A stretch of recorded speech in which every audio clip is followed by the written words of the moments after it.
6-year-old Etan Patz stepped out of 113 Prince Street at 7:51 a.m. on May 25, 1979, clutching $1 for a soda and wearing the blue captain's cap he never left home without. He was heading 3 short blocks to the corner bus stop, his first time walking alone. 6 years old, first taste of independence, his mother would recall. And that morning, Eton, unaware he was about to become the face on every milk carton in America, simply vanished. Just 90 seconds later, the boy's name triggered the first nationwide child search frenzy. But on that busy SoHo sidewalk, no one remembers seeing a thing. The mailman sorting envelopes, the bodega owner setting out oranges, the neighbor walking her dog. Each swore the street looked normal, empty, almost peaceful. Yet somewhere between the front door and the school bus queue, Eton slipped through the cracks of a city that never sleeps. School began without him. At 3 p.m., the principal called the Patz apartment.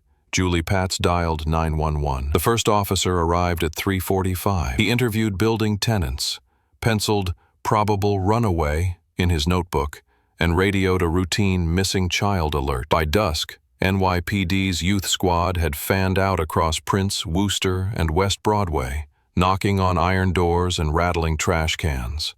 Floodlights bathed the pavement. Search dogs sniffed lamppost bases, lost the scent past West Broadway, and circled back, confused. That night, police scanners crackled with a new code. Level 1 child, white male, 6 years. Word traveled faster than any fax. TV vans parked beside subway grates. Reporters shouted into handheld mics, their breath visible in the cool spring air. Julie, clutching Eton's portrait, begged viewers, "Please, he's shy but friendly. If you've seen him, call." By dawn, local tabloids splashed, "Missing boy rocks SoHo," above grainy images of a smiling child in corduroys. Detectives stapled flyers to every lamppost from Canal to Houston. Volunteer phone banks logged tips about brown vans, suspicious photographers, distant crying. None panned out. Before the city's coffee pots finished percolating, Eton's disappearance had mutated from neighborhood scare to national nightmare. The search would span years, cross continents, change kidnapping laws, and still leave a vacancy where a little boy's footsteps should have echoed down a sunny Manhattan block. Eton's day began like any other. 6:55 a.m., his father, Stanley, flipped on the kitchen light and poured 2 bowls of honeycomb. Eton padded in wearing Star Wars pajamas, orbiting the table in slow circles while singing the alphabet backward, his latest party trick. At 7:12, he set down his spoon, dashed to his room, and emerged in a denim jacket, tan corduroys, blue captain's cap pulled snug. Julie adjusted the brim, slipped $1 into his pocket for a soda from Doric Bodega, and reminded him to wait by the subsurface grate, where the school bus always hissed to a stop. He nodded, reciting their mantra. Hand on traffic pole, eyes on driver, no crossing without me. At 7:40, Julie watched from the fire escape window as neighborhood kids clustered under blooming ginkgo trees. She hesitated. Should she break the routine and walk with him, then let the screen door latch, telling herself independence was healthy? Eton lingered in the lobby, chatting with the super, Juan Lopez, about a stray cat that had snuck into the basement. At 7:49, he stepped onto Prince Street, sun glinting off damp pavement from an overnight drizzle. Retracing his path today is hauntingly simple. Security footage from the knitwear warehouse across the street, black and white, time-stamped 0:0050:13 seconds, shows Eton's slight figure passing a delivery truck, right arm swinging in confident arcs. 30 seconds later, a construction camera 1 block west picks up a blur that may be his cap entering frame. But the angle shifts. Crane girders block view, and when the camera repositions, he's gone. No other lens captures him. Julie assumed he'd reached school until 3 p.m. roll call proved otherwise. She called friends' parents. None had seen him. At 3:30, she hurried the 3 blocks to PS3, scanning every stoop and basement areaway, her pulse thumping louder than taxi horns. A custodian let her search empty classrooms, drenched in late afternoon sun. Eton's desk held his math workbook, open to a half-finished subtraction problem marked with careful eraser smudges. By 4 p.m., Prince Street bustled with weekend shoppers, oblivious to the widening gap in its rhythm. Somewhere within that 90-second corridor, the boy became a cipher. No screams, no struggle, just quiet vanishing beneath the elevated train rumble. The city's most ordinary walk had turned into history's most disquieting blank space. Detective Joe Struck arrived at 113 Prince Street just after sunset. Greeted by flashing squad lights and the damp smell of garbage day, he took notes as Julie recounted Etan's outfit, height 3'4", and a cowlick that always popped up no matter how much water she smoothed on it. Struck ordered canvas teams, building by building, floor by floor, basement boiler rooms first. Officers rattled locked doors while janitors fumbled for keys. 2 residents mentioned a mustached handyman seen painting railings near West Broadway. Another claimed a brown cargo van loitered by Doric Bodega around 8 a.m.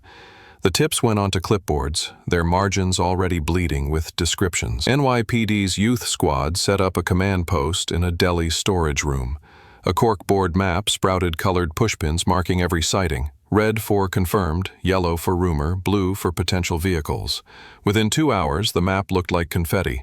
A bus driver thought he'd seen a boy matching Eton near Canal Street, but later realized it was a girl in a sailor hat. A cabbie swore he'd picked up a frantic blonde child uptown.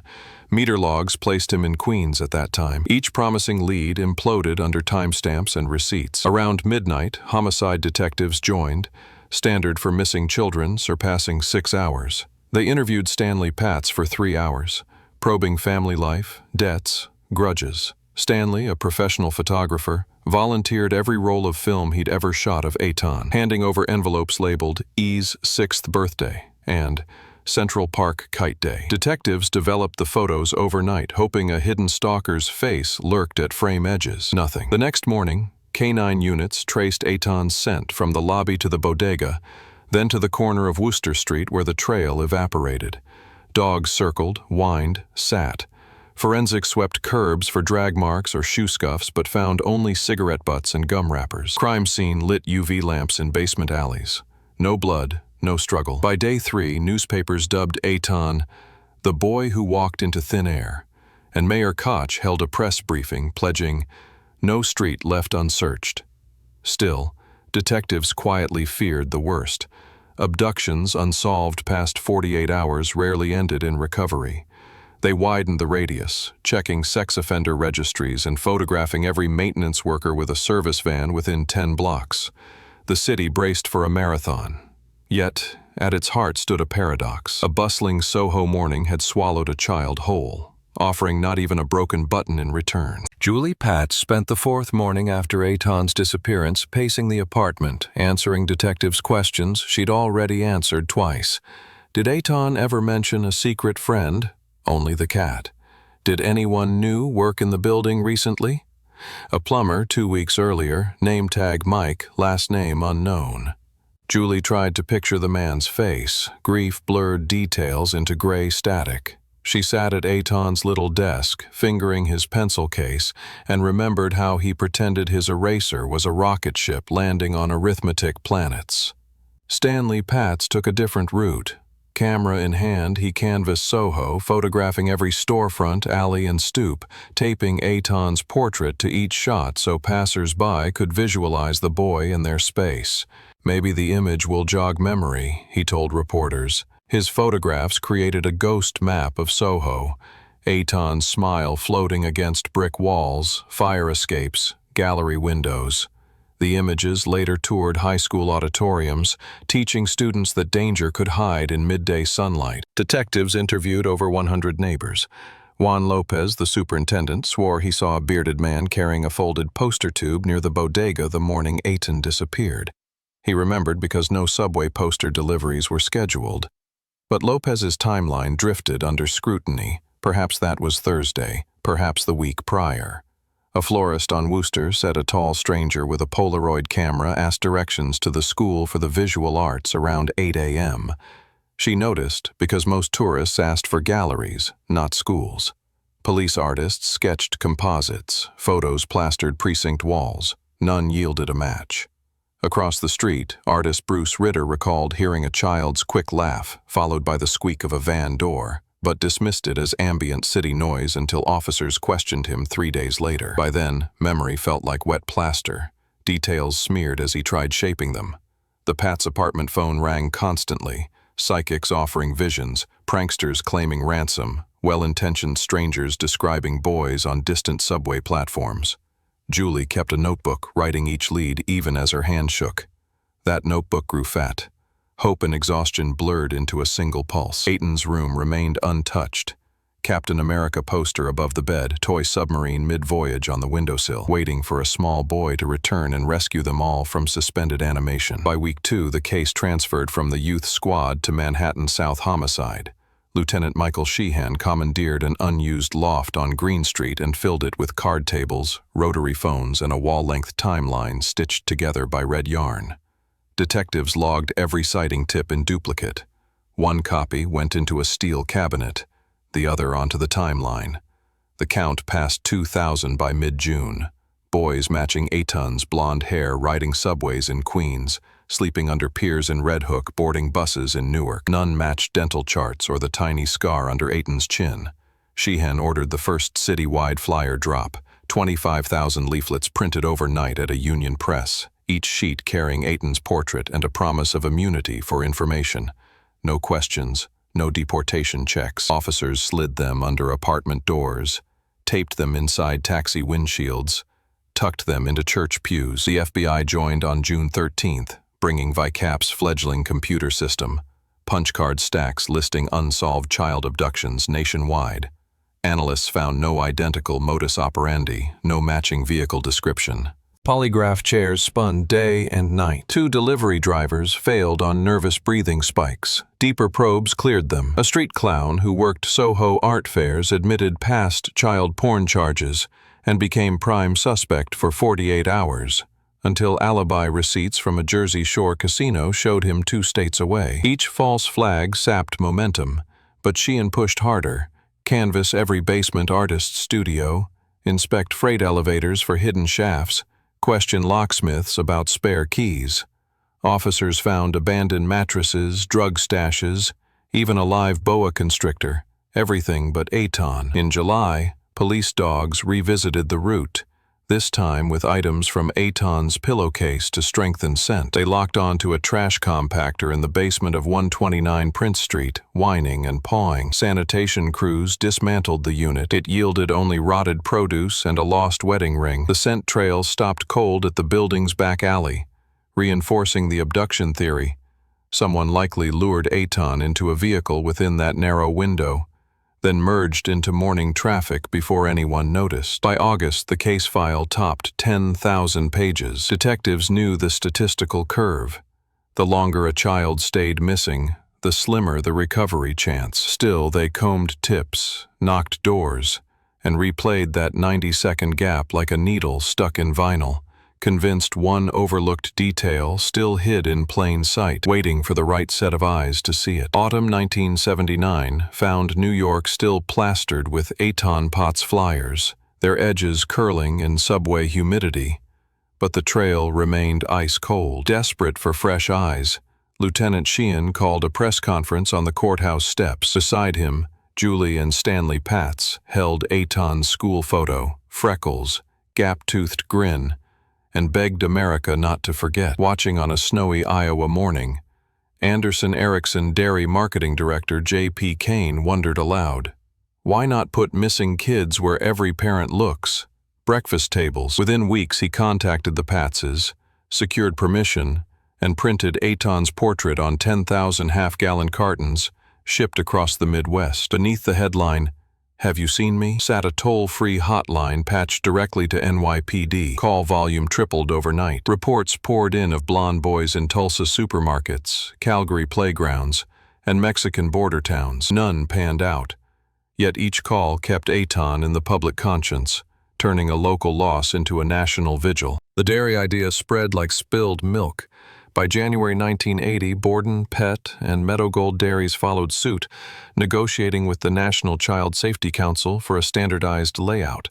Front panel photo, side panel physical stats, back panel safety tips. Graphic designers debated font legibility on condensation. Police argued over which cases deserved carton placement. Critics called it trauma with cornflakes, but the campaign became unavoidable. An estimated 2 billion cartons carried missing child faces over the next decade. In Washington, Congressman John LaBoutier cited Eton's carton in hearings that birthed the Missing Children's Act of 1982, granting FBI access to all runaway reports. Media hailed the carton as both symbol and tool, a silent town crier reminding diners their forkful of Cheerios came with a side of collective duty. For the Patzes, the cartons offered bittersweet hope. Stanley photographed strangers at grocery stores staring at Eton's face. Some cried, some snapped Polaroids to post at church. Julie answered midnight calls from Kansas farmers convinced they'd spotted her boy in headlights. Each false alarm reopened wounds, but she refused to stop. "If one mother somewhere checks the back seat before driving away," she told a reporter, "then Eton's voice is still speaking." Thus, a 6-year-old missing child became the quiet advocate on every kitchen table, reshaping how America searched for its lost and how families measured hope, one carton at a time. In spring 1982, a new name crackled over NYPD radios. Jose Antonio Ramos, drifter, would-be puppeteer, and boyfriend of Susan Harrington, an occasional babysitter in the Patz apartment building. Ramos was already on Pennsylvania's radar for luring boys into an abandoned railroad tunnel, promising them toys and candy. When detectives learned that Harrington had once taken Eton and other kids to Ramos's rundown loft on West Street, alarms blared. Detectives traveled to Curran Fromhold Prison in Philadelphia, where Ramos served time for child molestation. In a cinder-block interview room, he toyed with a styrofoam cup and spoke in airy riddles. Asked about Eton, he smiled. "I took a boy home once, gave him a soda, but I put him back on the subway like a gentleman." Investigators leaned in. The soda detail matched Eton's dollar. Ramos refused a polygraph, citing nerves, yet over 6 hours he described a blonde 6-year-old with big brown eyes who'd worn a captain's cap. Facts never released publicly. Back in Manhattan, forensics searched Ramos's former van, now impounded for drug offenses. Canine units hit on lingering scent.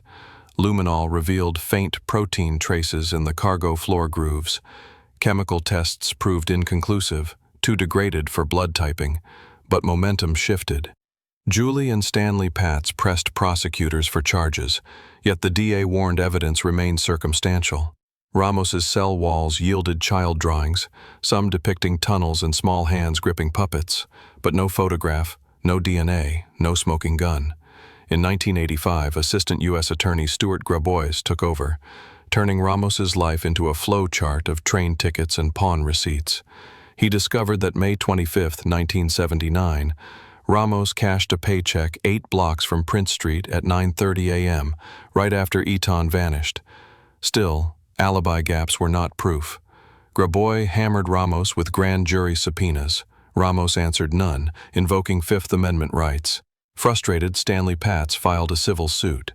In 2004, a Manhattan judge found Ramos liable for wrongful death, awarding the Patz family $2 million they never intended to collect. Stanley mailed Ramos annual court-stamped reminders reading, "Eton is still waiting." Ramos, paroled yet homeless, carried those letters in a plastic bag, according to parole officers. Even without handcuffs, the specter of a boy in a blue cap shadowed him from tunnel to shelter, an accusation that would not fade, and a lead that still lacked the final piece to turn suspicion into conviction. For 3 decades, Ramos remained the public face of suspicion, until a retired NYPD detective, cold case binder in hand, noticed a bundle of overlooked witness slips from 1979. One scrawled note read, "Bodega clerk at Prince & Thompson says he saw the boy morning of 5/25. The clerk, Pedro Hernandez, had never been re-interviewed. In 2012, detectives knocked on the door of a modest Maple Shade, New Jersey ranch house. Hernandez, gaunt and soft-spoken, ushered them inside, eyes flicking to a crucifix above the sofa. Almost immediately, he blurted, "I'm sorry about that boy," and began to wail. Hernandez, 18 at the time of Eton's disappearance, worked stocking sodas in the basement of Doric Bodega, the very store Eton planned to visit. In a videotaped confession, he claimed he lured Eton downstairs with the promise of a free soda, choked him, placed the body in a plastic garbage bag, and dumped it a block away in a curbside trash pile. Detectives froze. The story fit the 90-second gap, yet no physical evidence linked Hernandez to the scene. No DNA, no fibers, no contemporaneous notes. His family insisted decades of mental illness blurred fantasy with memory. Still, the confession unlocked new leads. Ground-penetrating radar teams tunneled beneath 127-129 Prince Street in April 2012, carving through century-old concrete in full media glare. For 10 days, SoHo residents navigated police barricades and TV cables as forensic techs hauled buckets of soil mixed with antique pottery shards and rat bones. Results? Negative.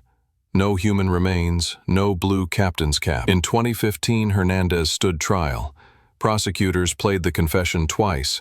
Defense experts hammered his low IQ and suggestibility. Jurors deadlocked 11-1 for guilt. A retrial began in 2017 with tighter graphics, timeline animations, basement 3D scans, and testimony from Hernandez's brother-in-law, who recalled a tearful 1979 admission, "I done a bad thing in New York." After 9 days, the jury returned guilty of kidnapping and felony murder. Hernandez, then 56, received 25 to life in Sing Sing. The Patz family exhaled, but questions lingered. No body, no forensic trace, only a confession born of fragile mind. Was justice finally served? Or had the city convicted guilt's echo in a basement where truth was swallowed long ago? Even with Pedro Hernandez in prison, detectives knew a confession without corroboration sat on shaky ground. Advances in forensic science offered a last hope. Stored deep in NYPD's property warehouse lay 2 sealed envelopes. One containing blonde hairs vacuumed from the Doric bodega basement in 1979, another holding fibers collected from Ramos's rust-stained van. In 2018, crime lab technicians unspooled the evidence under sterile hoods and ran mitochondrial DNA sequencing, technology unheard of when the case began. The bodega hairs yielded a partial profile consistent with a maternal lineage of Northern European descent, matching Eton's ancestry but also millions of others. The crucial marker, HV1 variation 16224C, did appear in the Patz family reference sample, yet statistical weight remained weak. 1 in 2,500 New Yorkers could share it. Prosecutors touted the result. Defense attorneys called it cosmic coincidence. Meanwhile, hairs from Ramos's van produced no viable sequence, too degraded by decades of solvent fumes. Next came touch DNA. Analysts revisited Eton's corduroy jacket, preserved in a lab freezer after his last school photo shoot. Swabbing seams, they recovered low-copy nuclear DNA that, when amplified, revealed a male contributor unrelated to Eton. Comparison against Hernandez and Ramos returned no match. The profile entered CODIS and pinged 0 hits. Another ghost in the machine. For soil analysis, geochemists at Columbia University tested dust scraped from the bodega basement walls. Strontium isotope ratios echoed the carbonate-rich bedrock of Manhattan, offering no unique signature. Yet, microscopic pollen embedded in the dust told a subtler story. Spores from Japanese knotweed, a plant thriving in a vacant lot behind the building in 1979. If a body had lain outside before trash pickup, knotweed pollen might cling to clothing. But without the body, the implication remained theoretical. Hoping technology could coax memory from pigment, digital forensics scanned Eton's last school photo at 1,600 dpi. AI facial aging software rendered an adult likeness, soft jaw, wide-set eyes, released in a PSA titled, "If Eton Had Lived." Viewers wept, but no one recognized the face. Thus, modern science delivered tantalizing glimmers, never the shining beacon. Each test nudged probabilities, but none cemented truth. The case still balanced on that basement confession and a timeline of could-have-beens, illustrating how even the sharpest tools sometimes carve only deeper layers of ambiguity. In 2019, a developer purchased the long vacant building at 137 Prince Street, 2 doors west of the bodega, planning luxury lofts. Contractors gutting the cellar broke through a brick partition and uncovered a narrow crawl space filled with rubble and rusted pipes. Amid shattered masonry, they found a child-sized denim jacket sleeve tangled in electrical wire. plus 2 tiny bone fragments wedged in mortar dust. Work halted. NYPD sealed the site. Tabloids blared, "Bones found near Pat's root." The city braced for closure at last. Forensic anthropologist Dr. Sheila Moran examined the fragments under polarized light. They measured barely 2 centimeters, cortical thickness consistent with a juvenile radius. Radiocarbon dating placed them between 1960 and 1980, wide enough to include Eton's era. DNA extraction, however, failed. Nitrogen breakdown left no recoverable genome. Moran noted rodent gnaw marks and construction scarring, making provenance murky. The bones could have migrated in soil during previous plumbing jobs. Detectives traced building permits. The partition, dated to 1981, erected months after Eton vanished. The landlord back then, a shell company linked to a handyman matching Juan Lopez's bearded painter description. Yet property records also showed the cellar rented briefly by a band that hosted late-night rehearsals. Heavy amps could explain why neighbors heard no struggle if a crime occurred. Ground-penetrating radar scanned the remaining slab, revealing voids beneath concrete footers. Jackhammers tore up 50 square meters of floor, exposing nothing but beer bottles, a broken 8-track player, and a stack of 1977 Village Voice issues. The denim sleeve underwent fiber comparison. Weave pattern matched a mass-market brand Sears carried in 1979, but Eton's jacket had distinctive brass rivets, none found. Public hope spiked, then plummeted. Critics accused police of clinging to every coincidental artifact. Officers countered that ignoring any lead risked leaving a child unaccounted for. The Patz family watched the dig from across the street, silent.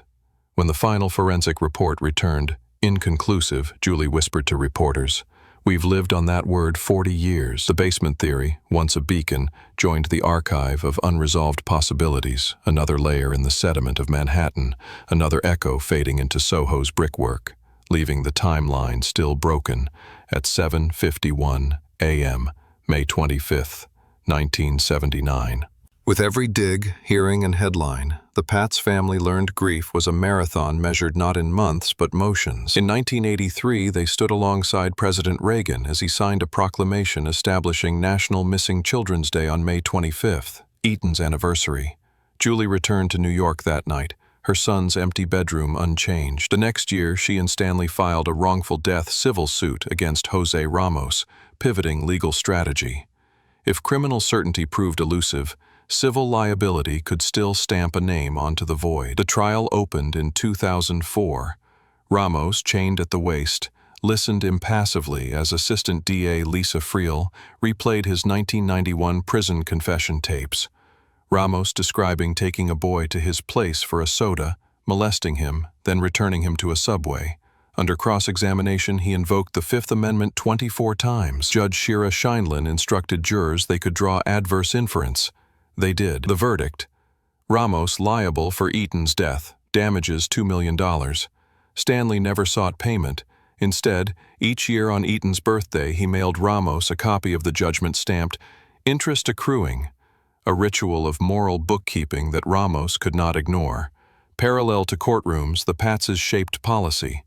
In 1984, they consulted on the creation of the National Center for Missing and Exploited Children, NCMEC, supplying Eton's case file as template. The center's first operator fielded 18 tips about Eton in its inaugural week. By 2021, NCMEC had processed more than 5 million leads, crediting the Patz case for its launch. Julie served on advisory panels drafting Amber Alert protocols, insisting that any system must engage the first 2 hours, the Eton window. Her testimony helped shorten New York's activation threshold from 6 hours to 3.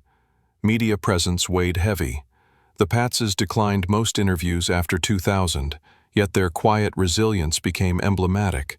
The family that never moved, never changed phone number, never stopped cooking Eton's favorite Friday night spaghetti. Their SoHo loft, once an artist's shoot location, evolved into a living monument. Visitors paused at the stairwell wall, where Stanley framed every milk carton bearing Eton's face. Hundreds, now yellowing, lining the path like paper sentries. Through litigation, legislation, and unyielding visibility, Etan Patz transformed from missing child to national catalyst. But within the Patz home, his absence remained a private room no verdict, law, or headline could fill, reminding America that resolution on paper seldom equals peace at the dinner table. By the late 2010s, Etan Patz's name had become both a cold case reference and a living hashtag. Facebook groups like Where is Eton amassed 50,000 members, each post dissecting decades-old clues. Bus schedules, van sightings, handwriting on Ramos's prison letters. Reddit's Are Unresolved Mysteries pinned a mega-thread, 10,000 comments long, where armchair sleuths geolocated every 1979 SoHo loading zone, arguing whether a kidnapper could turn onto West Broadway before traffic lights changed from red to green. One coder built a Unity-based street simulator letting users test abduction scenarios in real time. Another scraped city sanitation archives to chart garbage truck pickups the morning Eton vanished, hoping to place or disprove Pedro Hernandez's trash bag claim. Crowdsourcing revived long-ignored leads. In 2020, a Brooklyn data analyst digitized NYPD tip cards and ran a clustering algorithm. 3 unrelated callers had described a yellow Volkswagen idling near Prince and Mercer at 7:55 a.m., a detail never cross-matched. Detectives re-examined DMV rolls. Only 4 yellow Beetles were registered in Manhattan in 1979. One owner had died, another moved to Peru, 2 remained. Investigators interviewed the survivors. Neither remembered driving that day. Algorithmic promise met human amnesia, and the cluster dissolved. Meanwhile, genetic genealogy offered a different path. The Patz family uploaded their DNA profiles to GEDmatch, consenting to police searches for distant relatives who might unknowingly hold Eton's genetic echo, blood, tooth, or hair, kept as grim trophy. Matches surfaced. 3rd cousins in Ohio, a great-aunt in Florida, all cooperated. None produced hidden evidence. Still, the process set precedent. Families of other missing children followed suit, turning private grief into public database. Image technology pressed on. A Swedish AI lab trained a model on Eton's childhood photos and thousands of Caucasian male faces, aging him year by year from 6 to 48. The rendered progression aired on morning television. Tips spiked again, sightings of a Eton look-alike barista in Portland, a real estate agent in Tampa, but fingerprints ruled them out. Journalists asked Julie if she believed digital crowds would solve what police could not. She paused, eyes on the floorboard Stanley once sanded smooth so Eton wouldn't trip. "I believe in people sharing," she said. But sometimes sharing means accepting we may never know. The internet had stretched the search across continents and decades, yet the same 90-second void persisted, untouched by algorithms or avatars. The case remained open, an invitation and a warning etched into cyberspace, reminding every new keyboard detective that some streets in history still lead nowhere visible. Pedro Hernandez's 2017 conviction quieted headlines but ignited a fresh legal front. Appeals. His new counsel argued that a confession, unbacked by physical evidence, violated due process standards established after the Central Park 5 exonerations. In 2020, the New York Court of Appeals agreed to review whether Hernandez's low IQ, reported at 70, rendered him uniquely vulnerable to suggestion. Prosecutors countered with prison yard phone calls in which Hernandez boasted, "They finally know what I done." The court affirmed the verdict, yet the 4-3 split revealed lingering doubt. Parallel to the courtroom, cognitive scientists re-evaluated eyewitness reliability. A Columbia University team recreated 1979 Prince Street in virtual reality, placing volunteers inside head-mounted displays at 7:51 a.m. Simulated traffic noise masked a staged abduction.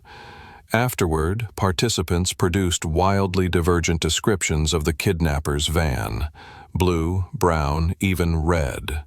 The study, published in Nature Human Behavior, suggested SoHo's cacophony could erase or rewrite memory within minutes. Defense lawyers seized on the findings. Eton's parents read the article but declined comment, choosing to protect what certainty remained. In 2022, the Manhattan DA's cold case unit reopened dozens of child disappearances using forensic vacuum devices to harvest touch DNA from archived clothing.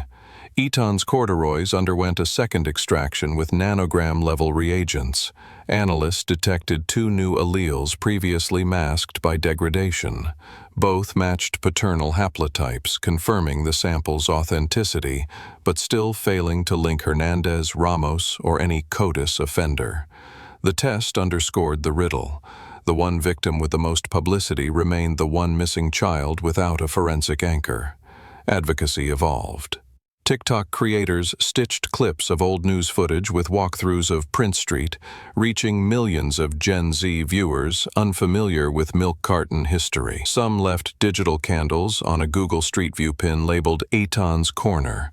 Others criticized tragedy talk for exploiting grief. Julie Patz watched a few clips, said she felt equal parts gratitude and vertigo, then closed the app.